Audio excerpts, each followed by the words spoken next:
Alô você, como está? Tudo bem? Forte, seguindo em frente?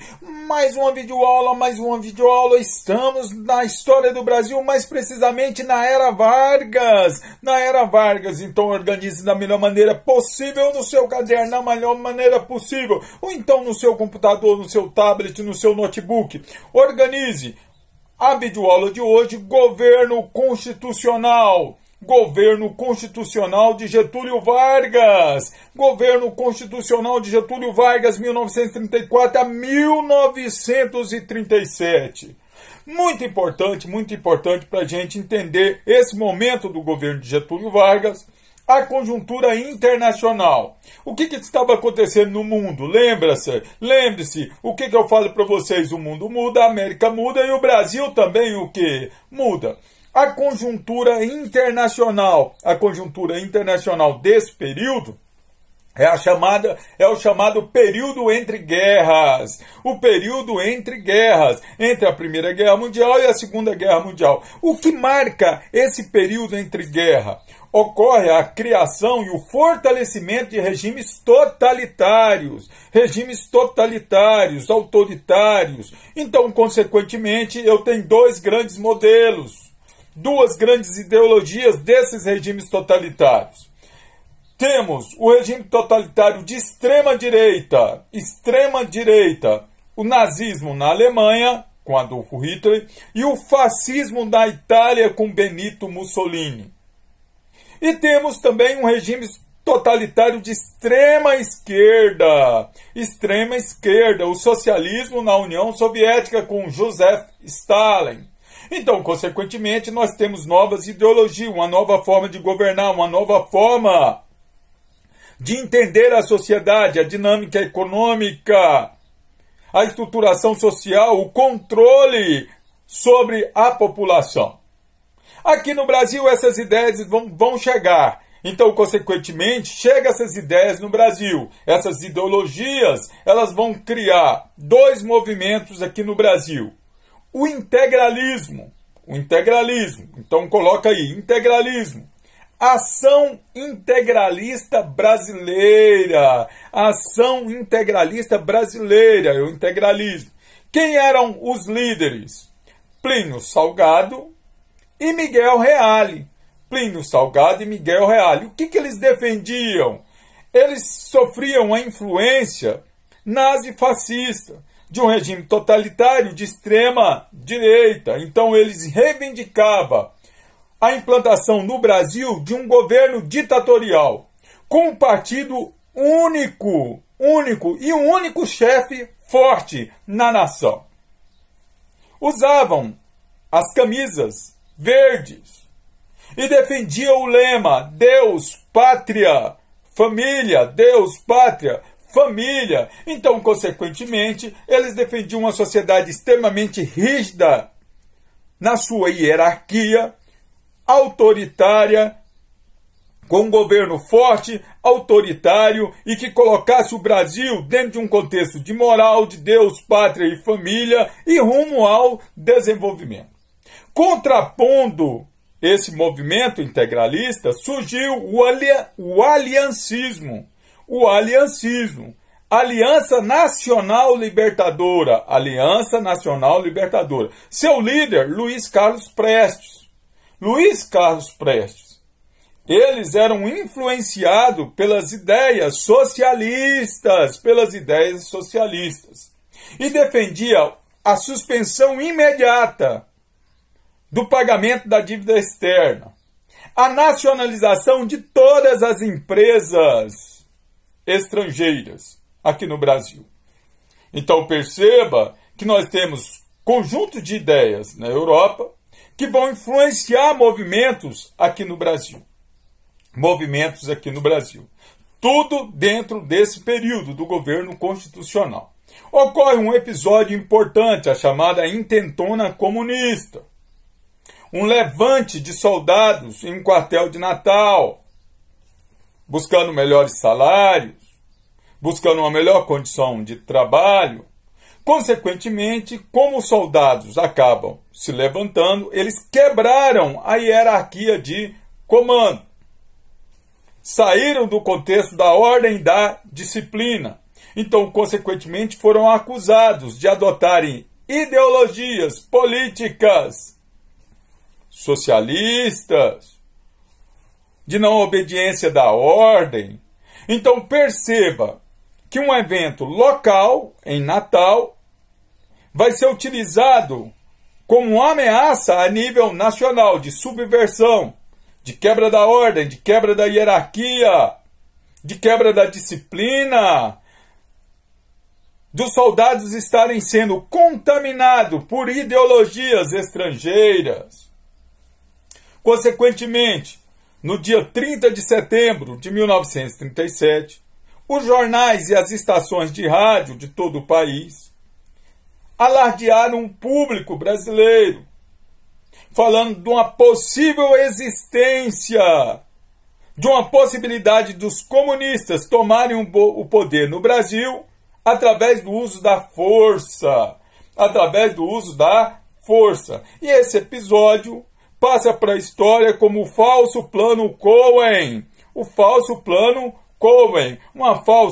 Uma tentativa dos comunistas tomarem o poder no Brasil, que foi alardeado pelo sistema de divulgação de jornais e rádio em todo o país. Somente um homem seria capaz de evitar que os comunistas tomassem o poder no Brasil. Quem é esse homem? Chuta, quem é esse homem? Isto! Getúlio Vargas! Então, consequentemente, ao invés de ter eleições em 1937, ocorre o golpe de 1937, mais precisamente no dia 10 de novembro.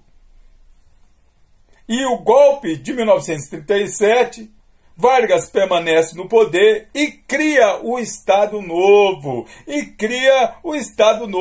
Então, um outro momento do governo de Vargas, Estado Novo de 1937 a 1945, é a chamada ditadura de Getúlio Vargas,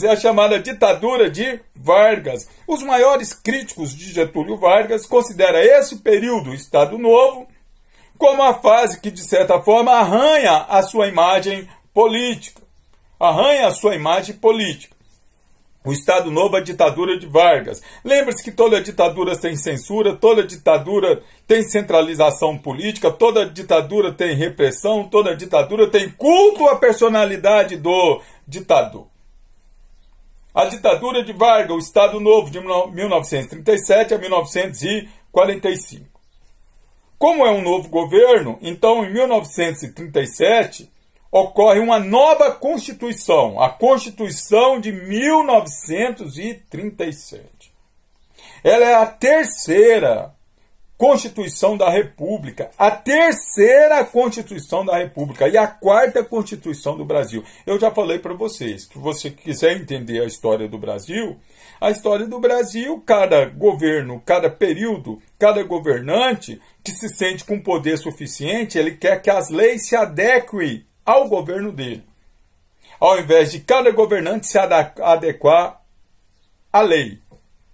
Olha que o Brasil já está com a quarta Constituição.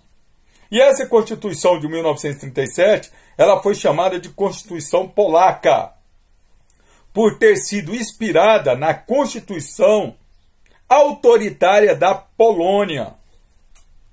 Ela foi redigida pelo jurista Francisco Campos.